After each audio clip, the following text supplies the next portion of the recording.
الحمد لله رب العالمين بارئ الخلائق أجمعين باعث الأنبياء والمرسلين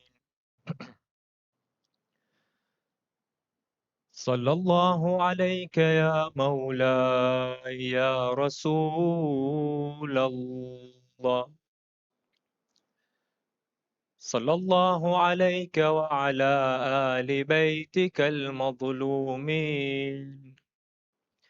ما خاب من تمسك بكم أمن من لجأ إلى حصنكم سادتي سيدي يا أبا عبد الله يا رحمة الله الواسعة ويا باب نجاة الأمة يا غريب ويا شهيد بأرض كربلاء فلئن أخرتني الدهور وعاقني عن نصرك المقدور ولم أكن لمن حاربك محاربا ولمن نصب لك العداوة مناصبا فلأندبنك صباحا ومساء ولأبكين عليك بدل الدموع دما يا ليتنا يا ليتنا يا ليتنا كنا معك فنفوز فوزا عظيما قال الله تعالى في كتابه الكريم بسم الله الرحمن الرحيم ذلك ومن يعظم شعائر الله فإنها من تقوى القلوب صدق الله العلي العظيم صلوات.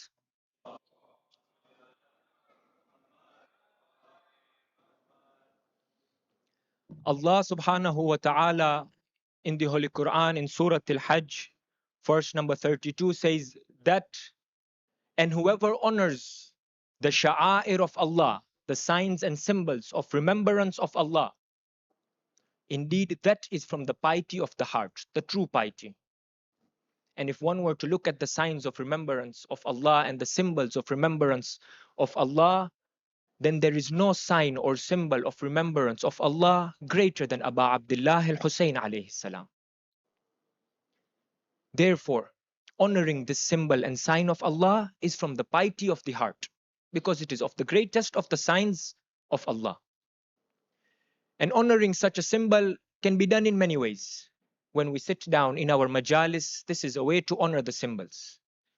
When we have exhibitions and we have blood drives and we have blood donation, and all of these are ways of honoring the sign and symbol.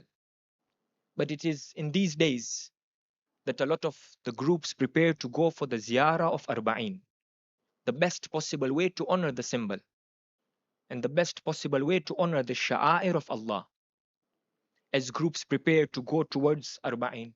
Or for those of us that unfortunately this year are not able to be there, we will prepare in our houses, in our masajid, in our imam bargas to recite the ziyarah of Arba'in and to have the majlis on the day of Arba'in. This is a way of honoring the symbol. But a question arises on the significance of the Arba'in. Did the family of the Prophet, did the caravan of Imam al-Hussein return to Karbala first of all, or did they not? And if they returned to Karbala, did they return on the 30th, 40th? When did they return? 40 days on the Arba'in of Imam al-Hussein? Did they return 1 year later, as we hear in our marshiyas, Waha ikbaras ikmahina, 1 month, 1 year? Or no, another time altogether? So today we want to look at the narrations and the opinions of the scholars on if this caravan of Imam al-Hussein returned to Karbala, and if they did, when did they return to Karbala? To do so fruitfully, let us recite 3 loud salawat ala Muhammad wa ali Muhammad.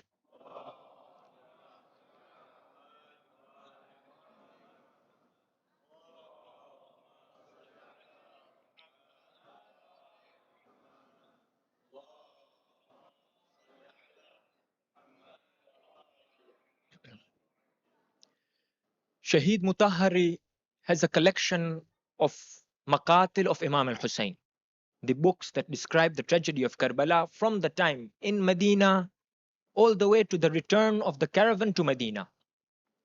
And in his work, what he has done, he has compiled, but he has made sure to rely on authenticity only. And his criteria of relying on authenticity is looking at narrations that came in a certain period. And then, for those opinions and those narrations that he cannot explain well, he uses his reasoning and his logical analysis to analyze these opinions and give a final verdict. This work by Shahid Mutahhar is called Al-Malhamat al-Husayniyah. In Al-Malhamat al-Husayniyah, Shahid Mutahhari says, after presenting the narrations, that I do not believe that the caravan of Imam al-Hussein after Sham went back to Karbala. He says they went back straight to Medina. And he says the reason for this is that geographically it is very long of a journey to go back to Karbala and then to Medina from Sham. It is easier and more understandable if they went back to Medina. They were a group of people who were mourning. Geographically, it does not make sense for them to elongate this journey. They would want to go back home as soon as possible. And his opinion comes from his teacher by the name of Muhaddith Nuri. Muhaddith Nuri, in his book Lu'lu wal Marjan, bases of his narrations from the Misbah of Sheikh Tusi, where he says, no, they were out of prison and they arrived on Arba'in, but not to Karbala. They arrived to Medina on Arba'in. And that is why you will see in our majalis on the day after Arba'in, we have Sham Watan, where we commemorate the return of the captives to Medina. He's saying that yes, that is authentic, that they returned on Arba'in at night, so it was after the day of Arba'in, but they returned to Medina and not to Karbala. Alongside this narration, he gives a geographical analysis as well. He says if you're to look at Sham, from Sham there are two routes. There's a northern route and there's an eastern route. The eastern route takes you to Kufa, Karbala. The northern route takes you towards Medina. So it is not possible for them to leave and take the eastern route and then say that we're going to Medina later on. So they would have to have taken the northern route. If you take the northern route, it does not make sense to take the northern route and detour to Karbala. And he says this is further reinforced by looking at the time that they were in Sham and how Yazid and the people of Sham treated them. He says it is not possible for Yazid al-La'in, a man so accursed who hated these people, to allow them to go back towards Imam al-Hussein, to allow them to reconcile with Imam al-Hussein. He says, in fact, he would have to use money. He would have to pay extra for the caravan to take a whole different route. If it is on the way, it is one thing. But if it's a whole different route, he would have to pay extra for that extra route. And he says that Yazid, when he summons Imam Zain al-Abidin, and he tells him, I want to give you money for the loss that you have incurred, for the suffering that you've gone through. And the Imam tells him, I don't want your money. But Yazid forces him to take. But how much does Yazid give? He gives 200 silver coins. 200 silver coins in our current day might be $200. It's not that much. So he gives this small amount. Is he somebody now who is going to take out 10 times that amount so that the caravan can go back to Karbala? Absolutely not. So Muhaddith Nuri concludes, geographically it does not make sense. From the character we know of Yazid, it does not make sense. Therefore they did not go back to Karbala. His student by the name of Muhaddith Qummi comes and gives further critique. He says the caravan of Imam al-Hussein was in Sham for 20 days. That means that they arrived in Sham on the 1st of Safar, and on the 20th of Safar they left Sham. So on the Arba'in they were still in Sham. And then again he presents the same idea of his teacher, that geographically the routes are different, it does not make sense. Therefore, they spent 20th Safar in Sham and they arrived to Medina, not Karbala, around the beginning of Rabi al-Awwal, maybe 2nd, 3rd, 4th of Rabi al-Awwal, but to Medina. This opinion of they did not go to Karbala is directly contradicted with an early source hadith, a reliable hadith. The hadith comes to us in the Amali, or the dictations of Sheikh al-Saduq. Sheikh al-Saduq was one of our early scholars. He says that the caravan of Imam al-Hussein, led by Imam Zayn al-Abidin and accompanied by Sayyidah Zainab alayha salam, took the head of Imam al-Hussein from Yazid in Sham and returned it to the body of Imam al-Hussein in Karbala. However, he does not mention a date, but he makes it clear that they returned to Karbala. Ibn Tawus, remember this name. Ibn Tawus in Iqbal says that they spent 30 days in Sham. So up until the end of Safar, from the 1st of Safar to the end of Safar, they were in Sham. After that, if they went to Karbala, okay, 12 days to Karbala. They arrived on the 12th of Rabi'ul Awwal to Karbala. If they went to Medina, 12 days to Medina as well. They would arrive on the 12th of Rabi'ul Awwal to Medina. Whichever way it is, they arrive on the 12th, but he does not give an opinion here. In Iqbal, he does not give an opinion. He says, I do not know whether they went back to Karbala or they went back to Medina. But it is definite they did not go back on Arba'in. Sheikh Ray Shahri, also someone who just passed away a few years ago, also has work similar to that of Shahid Mutahari, in that he has a compilation of the Maqatil, again relying on early sources, relying on authentic narrations from the 6th century before that. He draws a conclusion. In his book, he says, there is one thing that I have found consensus between all the opinions, and that is Jabir ibn Abdullah al-Ansari was in Karbala on the 20th of Safar 61 AH on the Arba'in of Imam al-Hussein, and he was the first Za'ir of Imam al-Hussein, and he did his ziyarah on the day of Arba'in. He says this is unanimous, there's a consensus. However, he adds something. He says that I have examined the routes from Syria, from Damascus, from Sham to Medina, and from Sham to Karbala. Muhaddith Nouri says there are two routes. Based on my study and my research, no. It starts off for at least 1/4 of the journey, there's one route. 150 or so kilometers out of 600 kilometers, it is one route. And then it separates. And it forms a triangle where you can go from Karbala straight to Medina. So it is not far-fetched geographically that they can make this journey.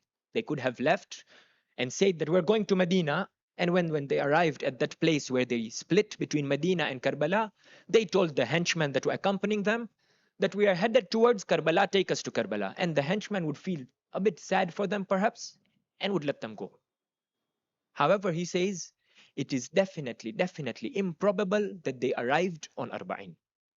He says despite we know that Jabir was there on the day of Arba'in, but the Ahlul Bayt was not there. And he backs this up, this claim, by quoting Misbah al-Za'ir of Ibn Tawus again. So this is a different opinion from Ibn Tawus. Misbah al-Za'ir of Ibn Tawus and Basharat al-Mustafa. He quotes these two books and he says these lay out narrations that the family of the Prophet was not there when Jabir arrived. They did not mention the arrival of the Ahlul Bayt alongside Jabir al-Ansari. So Jabir was there on Arba'in. The whole narration is mentioned, but the family of Imam al-Hussein was not there. However, now we come to the opinion that no, they were present. A lot of these opinions quote Ibn Tawus and say that Ibn Tawus has multiple opinions.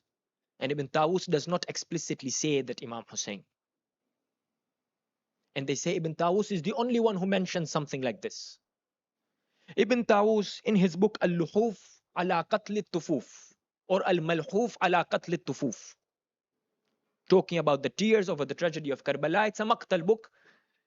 In this book, he says that the family of Imam al-Hussein alayhi salam arrived to Karbala on the 20th of Safar. On the day of Arba'in, they came back to Karbala, where they reunited the head of Imam al-Hussein alayhi salam to his blessed body. In Iqbal, he mentions a contradicting opinion. He mentions the fact that he has seen this narration, but he refutes against the narration. He says, I do not agree with this narration, that the family came back on the Arba'in. However, a lot of these, like I said, they rely on Ibn Tawus and they say apart from Ibn Tawus, nobody has this opinion. But if you were to actually go through the books, you find a lot of other people with the same opinion. First, you have Al-Bayruni, 250 years before Sayyid ibn Tawus. Al-Bayruni says that on the 20th of Safar, the family of Imam al-Hussein alayhi salam, leading the caravan was Imam Zain al-Abidin, would return the head of Imam al-Hussein to the body on his Arba'in. He explicitly mentions the return to Karbala. He is an early source and he explicitly mentions the day of Arba'in. In addition to this, a contemporary of Ibn Tawus, somebody who was at the same time as Sayyid ibn Tawus, using a different source from Ibn Tawus by the name of Qazwini, says the same thing that is mentioned by Bayruni, that the progeny of Hussein alayhi salam, led by Imam Zain al-Abidin, returned the head of Imam al-Hussein to the blessed body of Imam al-Hussein on his first Arba'in. You have many such works like Al-Futuh al-Mustawfi, where he also mentions the same exact narration with using a different source, showing us that there's not just one narration. There's a multitude of narrations specifically talking about Arba'in. In fact, Muthir al-Ahzan of Ibn Nama al-Hilli, Muthir al-Ahzan states the story of Jabir al-Ansari on the Arba'in, and it includes the details that Jabir met Imam Zain al-Abidin and the caravan whilst he was with his companion Ata or Atiya. And he tells him that go and check who is that caravan that is coming forth. And he is informed it is the family of the Prophet. Qum ya Jabir wastaqbil haram Rasulillah. Stand, O Jabir, and welcome the progeny of the Prophet. And he would stand up and he would fall at the feet of Imam Zain al-Abidin. The whole narration with all the conversation between Imam and Jabir is mentioned in this. And this man is not somebody who came very recently. Again, he's a contemporary of Sayyid ibn Tawus. That means these narrations are available readily.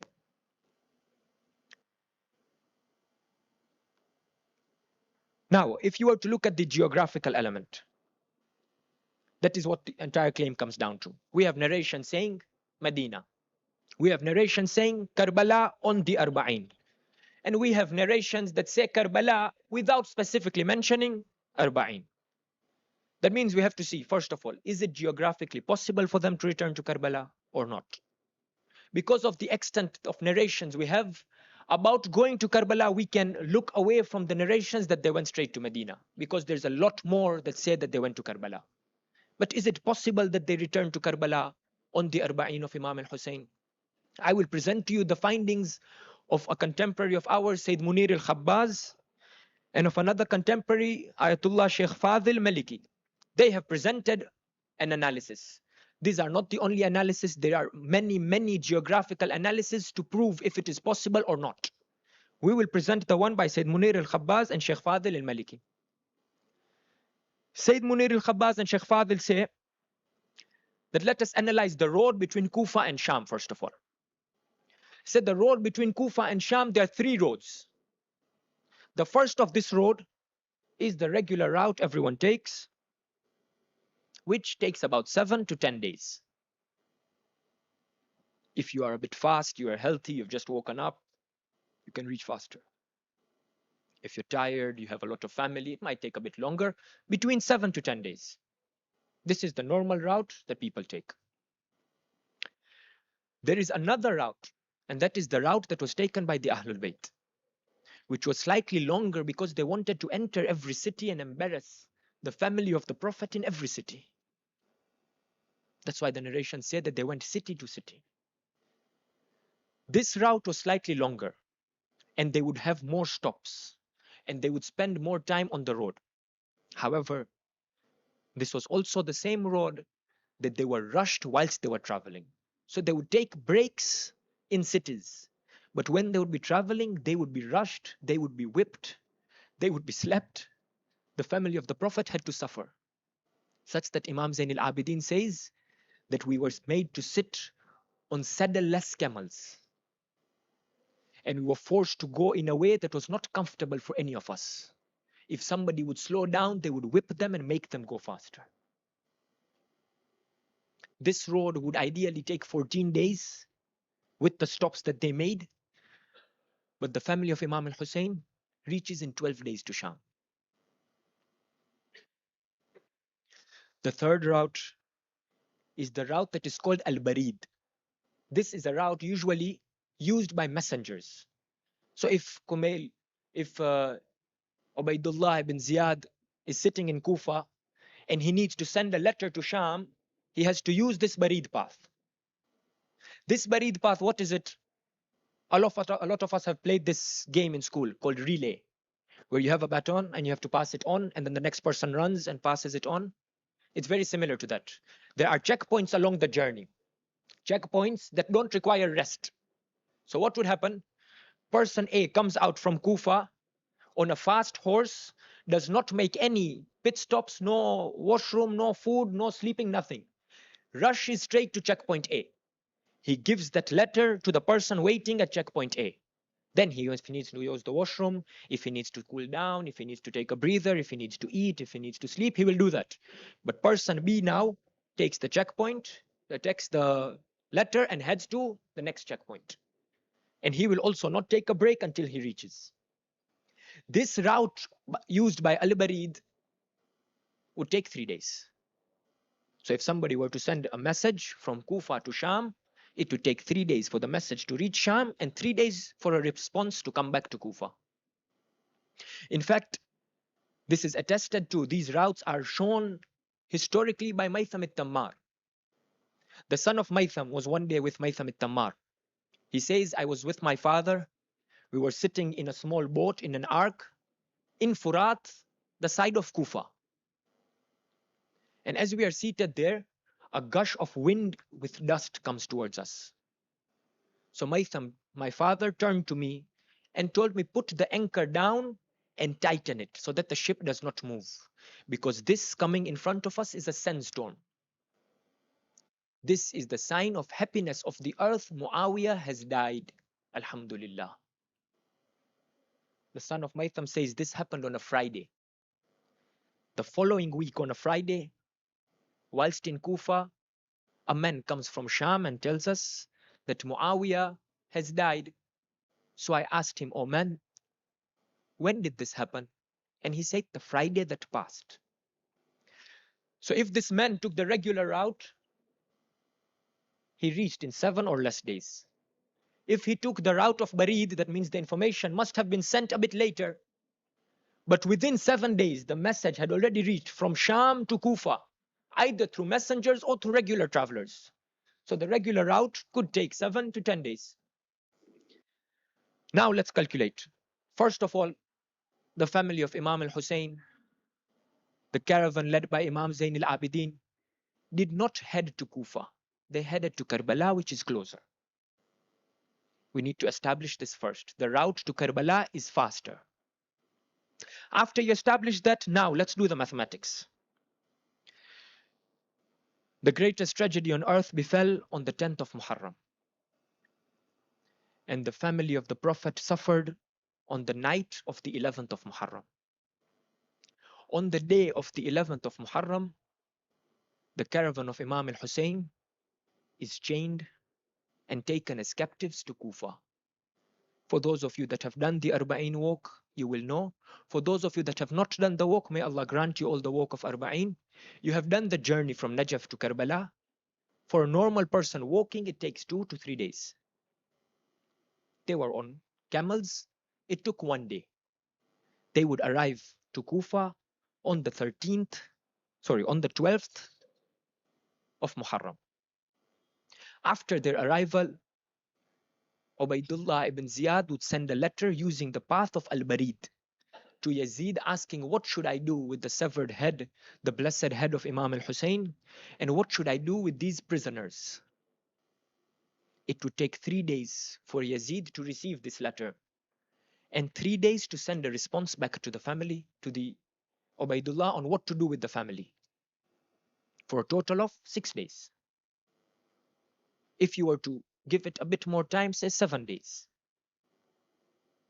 The family of Imam al-Hussein, the caravan of Imam Zain al-Abidin, was in Kufa for 7 days, 6 to 7 days.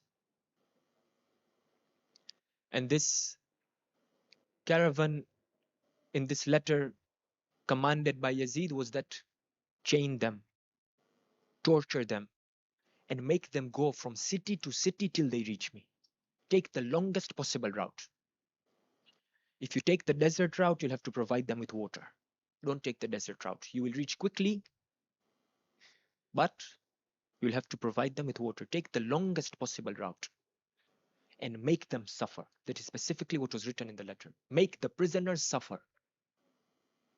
And so they would come out from Kufa on the 18th or the 19th of Muharram. And with the consensus of all the scholars, they would arrive to Sham on the 1st of Safar for about 12 or so days.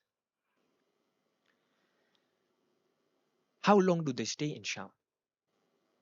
There is not one narration that I have found that says they stayed in Sham for 20 days or they stayed in Sham for 30 days. These are opinions based on conjecture. The narrations we have are of two types. One narration states that they were in Sham for 5 days.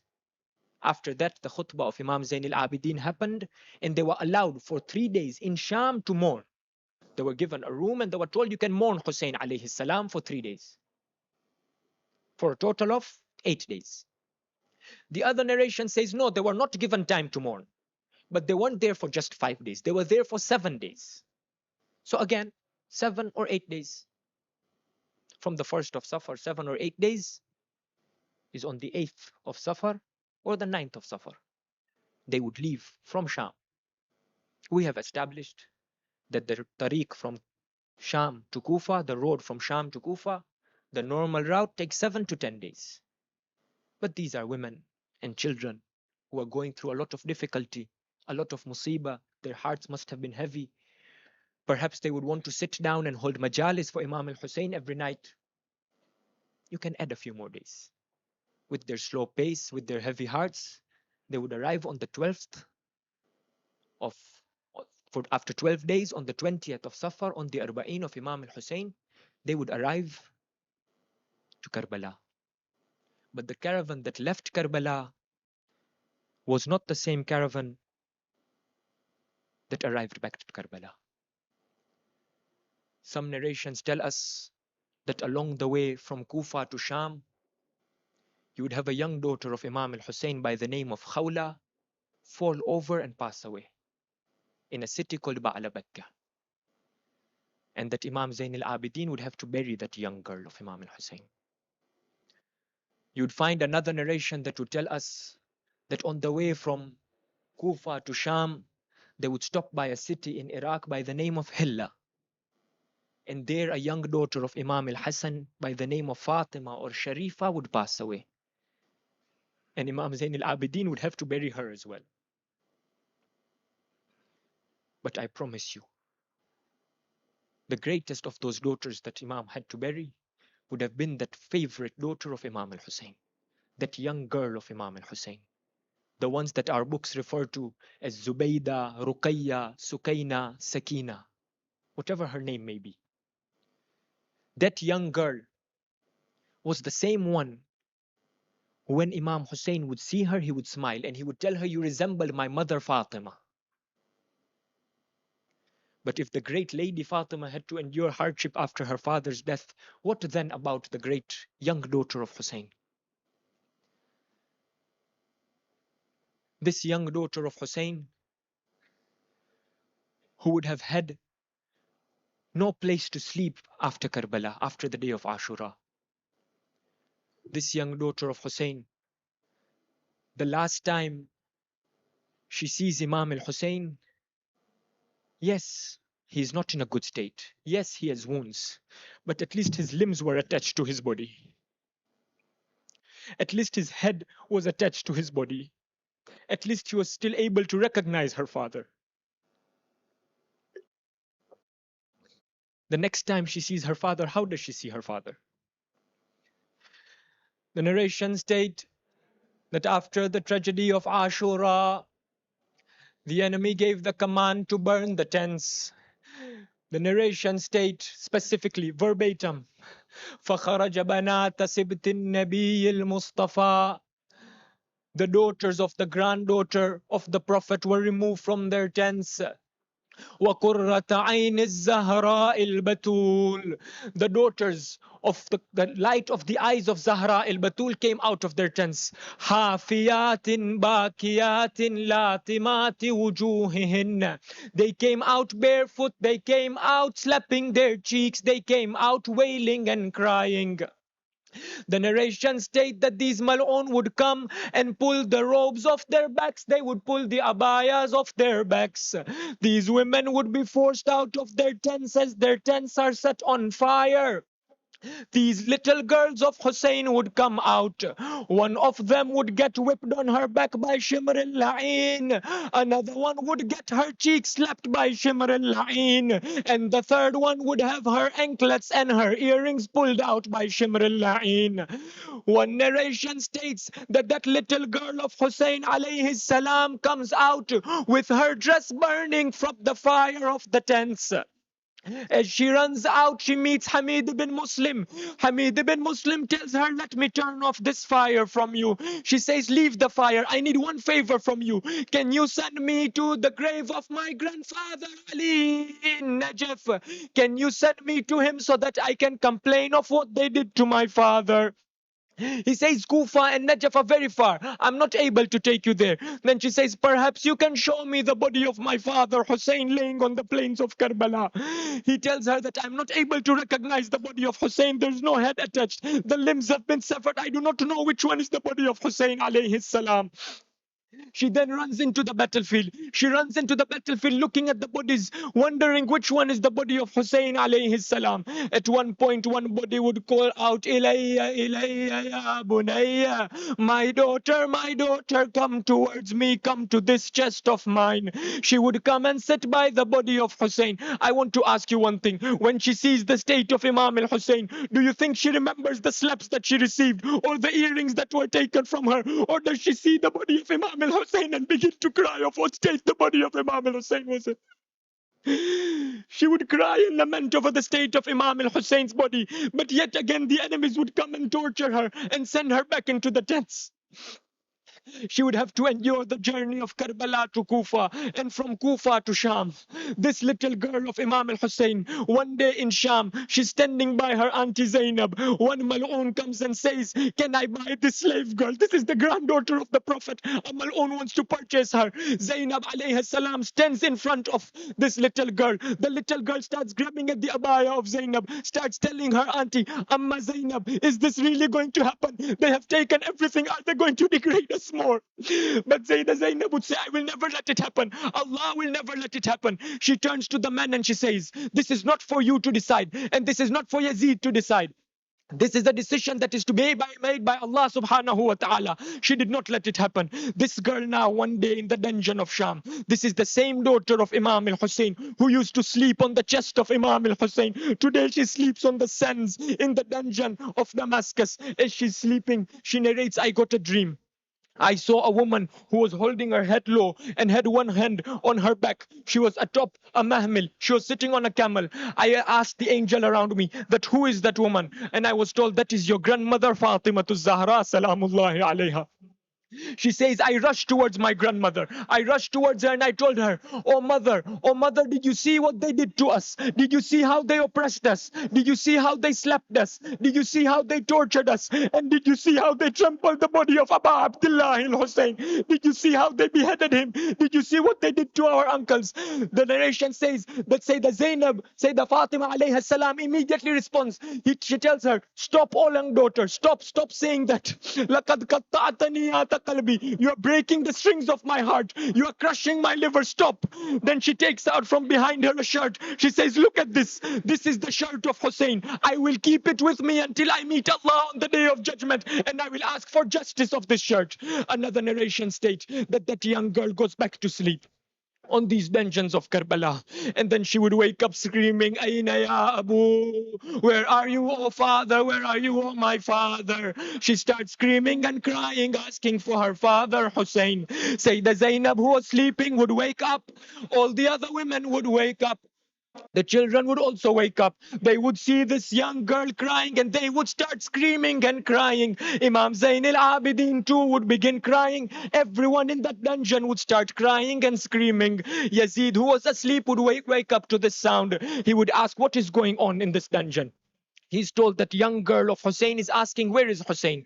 So he gives a command to send the head of Imam al-Hussein back to her.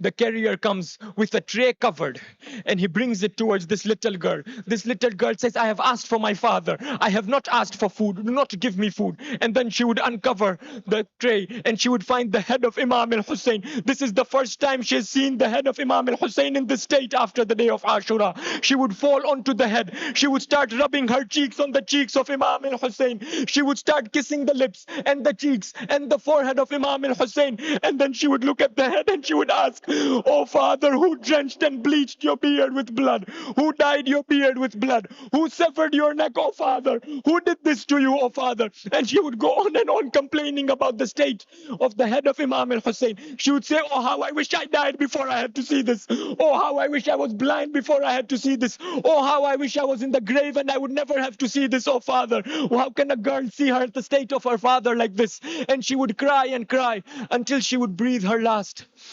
Sayyidah Zainab would go to wake her up. She would not respond. Then Sayyidah Zainab alayha salam would return to Imam Zain al-Abidin. Imam Zain al-Abidin would look towards the direction of Bibi Sakina alayha salam and call out, Inna lillah wa inna ilayhi raji'un. Matam ya Hussein.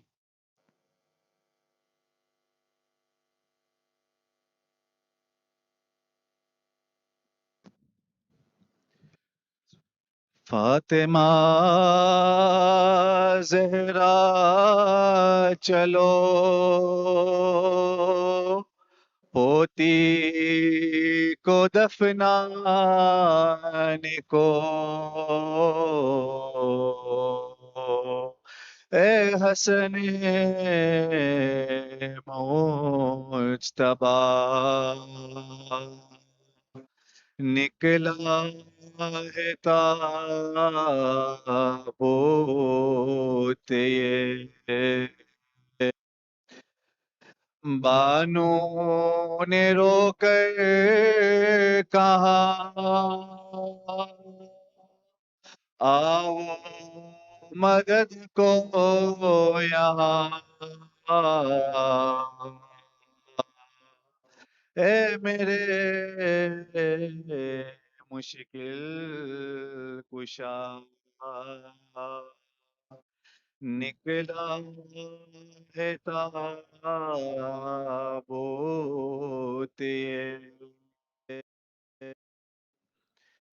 بڑے ظلم راہوں میں سہتی رہی ہے یتیمی کے تانے یہ سہتی رہی ہے نہیں مارے ظالم تماچے سے نگر سے کا دشوار جینا بہت رو چکی ہے سکینہ اللہ بہت رو چکی ہے سکینہ کبھی اپنے بابا کے قاتل سے ڈر کر کبھی روئی زندہ میں تنہائیوں پر کبھی مولی زینب سے بغیر چلو ہوا ایک برس ایک مہینہ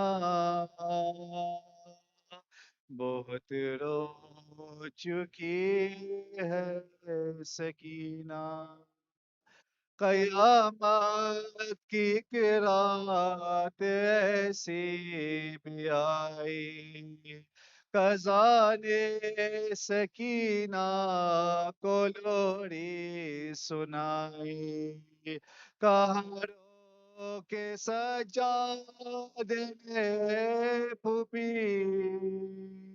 کہ اب روئے گی پھر کبھی نہ بہت رو چکی ہے سکینہ اللہ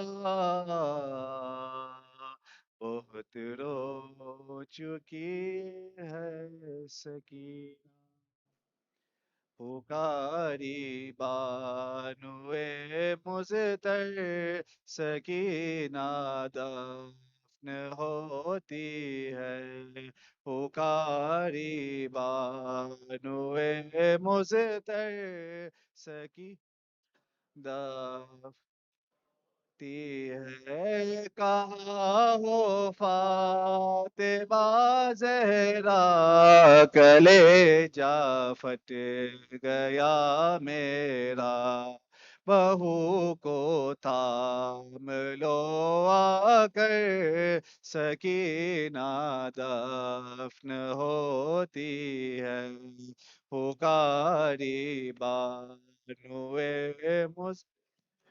سکینہ دفن ہوتی ہے کفن کے واسطے پایا بدن کا ایک پھٹا کرتا کوئی وارث نہیں سر پر سکینہ دفن ہوتی ہے پکاری بانوے مزتر سکینہ دفن ہوتی ہے خدا کے واسطے بیٹا مجھے بھی ساتھ دو دفنا اکیلی کیا کروں جی کر سکینہ دفن ہوتی ہے پکاری بانوے مزتر سکینہ دفن رحم اللہ من قرأ الفاتحة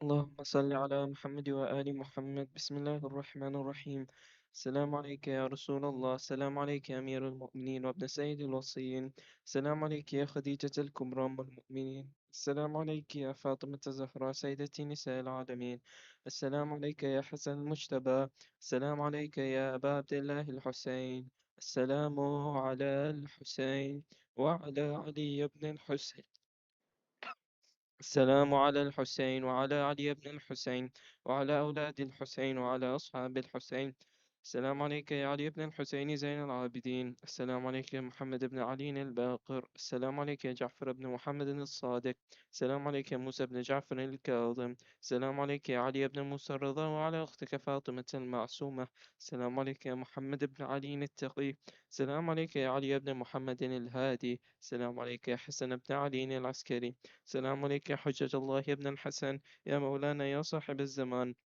السلام عليك يا خليفة الرحمن شريك القرآن كعبة الإيمان إمامنا وإمام الإنس والجان عجل الله تعالى فرجك وسهل الله تعالى مخرجك وظهورك ورحمة الله وبركاته